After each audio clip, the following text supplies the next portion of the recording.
Bueno, el Paraguay en 1864 es un país que está en un proceso de modernización liderado por una familia. En ese entonces la familia López era la familia que dominaba políticamente a la sociedad paraguaya. Los otros elementos de la burguesía nacional que se enfrentaban al modelo de los López se encontraban agrupados y exiliados en su exilio en Buenos Aires.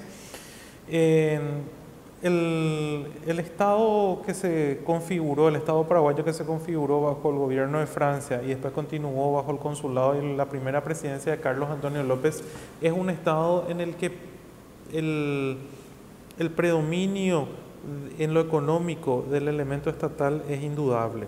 Eso difería mucho del modelo liberal que estaba prácticamente dominando el resto de América. El Estado es el que comienza la construcción de las grandes obras públicas, el tema de las primeras infraestructuras, las primeras industrias. Eso es totalmente indiscutible. Lo que ocurrió fue que después con el tiempo se magnificó el tema y se habló de que el Paraguay era una potencia. O sea, lo que sí tenemos claramente es que Paraguay no podía ser una potencia. Era sí un país que estaba ordenado. Obviamente el autoritarismo tiene una característica que existe un orden y el que discute el orden, obviamente lo que le quedaba era irse a Buenos Aires. Por otro lado, se habla mucho de que era una potencia militar. Si bien comparado con los otros estados del Río de la Plata, era un estado que se encontraba mejor organizado, porque hay que recordar que la Argentina estaba en su proceso de organización, las provincias se habían enfrentado en más de una guerra civil. El Brasil había enfrentado, el emperador todavía, a pesar de haber heredado la praxis política de la corona portuguesa, el emperador todavía no había logrado superar las distintas diferencias regionales en el Brasil. Hubo varias guerras civiles, intentos de contestar incluso al poder central en Río de Janeiro.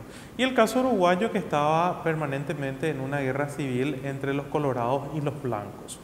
Entonces, justamente en 1864, ese contexto de la guerra civil de los colorados que querían deponer a los blancos en el poder es en el que aparece este conflicto, que empieza siendo un conflicto en Uruguay por la intervención brasileña en el conflicto entre colorados y blancos de ese país, y finalmente después cuando el Paraguay ingresa para proteger a sus aliados blancos contra los colorados que estaban bajo la protección de los brasileños. Entonces, como potencia, el ejército paraguayo no era, o sea, en términos numéricos era mucho más que el ejército argentino propiamente, o el ejército uruguayo, el ejército brasileño. Pero de esos eran tropas veteranas solamente 15.000 hombres. Y encima hay un informe que hace Francisco Solano López cuando deja el Ministerio de Guerra y Marina para asumir la presidencia cuando muere su padre en octubre del 62, donde da un diagnóstico sumamente claro de cuál era la situación del Paraguay. El Paraguay no era una potencia militar, teníamos un solo barco de guerra, que era el Tacuarí, que encima estaba con casco de madera, frente a los monitores brasileños que ya estaban con casco de hierro, ¿verdad? De acero, ¿verdad? Entonces, en ese sentido, ese también es un mito que se había construido en términos del Paraguay de antes de la guerra. Yo creo que uno de los problemas de los líderes políticos de los países del Río de la Plata en 1864 es que todos pensaban que esto iba a solucionarse en poco tiempo. De hecho, los cálculos de López en términos de una acción rápida en contra del Brasil que se hizo con la invasión a Mato Grosso en diciembre del 64, exitosamente ese operativo se logró apropiar de una cantidad de armamentos. Los brasileños pensaban también que una acción rápida, si Argentina permitía que la flota bloquee al Paraguay, iba a hacer que el Paraguay rápidamente se rinda. Cuando Argentina se une a Brasil y Uruguay después de los hechos de abril y mayo de 1865 y firmado el tratado, en su proclama Mitre habla de hacer que prácticamente en 3 meses iban a estar en Asunción. Entonces, ese origen de la guerra yo creo que básicamente se da en una diferencia entre las élites políticas de la región, con un error de cálculo en términos de sus fuerzas y de lo que iba a ser esta guerra, que finalmente va a terminar durando más de 5 años en la que el más perjudicado y el más dañado, tanto en su infraestructura económica como en su estructura social, fue el Paraguay, ¿verdad? Porque prácticamente 4 de cada 5 paraguayos que vivían, de 5 paraguayos que vivían en 1864, 4 estaban muertos para 1870. O sea, para nosotros fue una verdadera catástrofe demográfica. Prácticamente durante esa postración en la que quedó, va a durar durante varias décadas, va a destruirse, reitero, todo su aparato productivo. De tener una moneda en 1864, en 1870 teníamos que usar monedas de toda la región, o sea, el Estado quedó prácticamente destruido, el ejército también. Imagínense que el ejército va a reconstruirse prácticamente después de 20, 25 años, que era el puntal del Estado lopista, ¿verdad? Entonces, en ese sentido, esa guerra fue una guerra que empezó con la acción del Paraguay fuera de nuestro territorio, tanto en Corrientes como en Uruguayana, con la intención de... ¿Se puede decir que la primera agresión fue de Paraguay?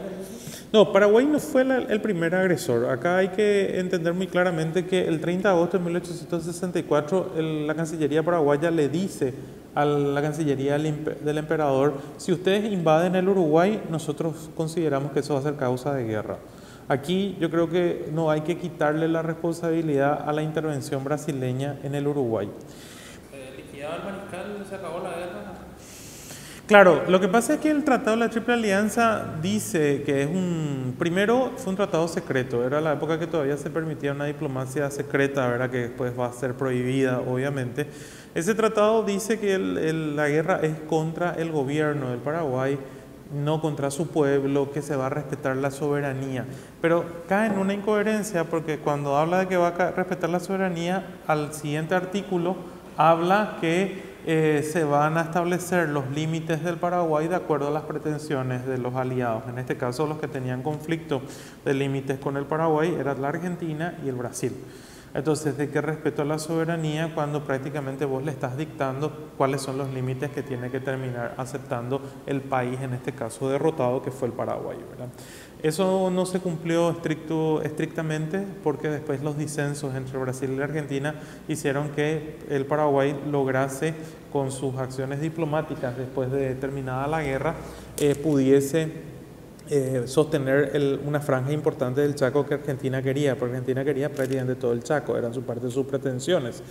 Entonces, termina la guerra el 1 de marzo de 1870 con los últimos restos del mariscal que tenía en Cerro Corá. Llega con un poquito más de 400 soldados, y ese es un combate que dura unas cuantas horas prácticamente. O sea, ya en esa última parte de la guerra, entre 1868, fines del 68 y comienzos del 70, es prácticamente una cacería, ¿verdad?, de los restos de los ejércitos paraguayos que se volvían a organizar, y que fue una etapa sumamente terrorífica para la población civil, porque la población no sabía si correr de los aliados que venían en busca de saquear, o de las partidas de bandidos que recorrían también. Algunos eran desertores del ejército de López, ¿verdad?, que iban con sus grupos armados y iban a robar, violar, saltear.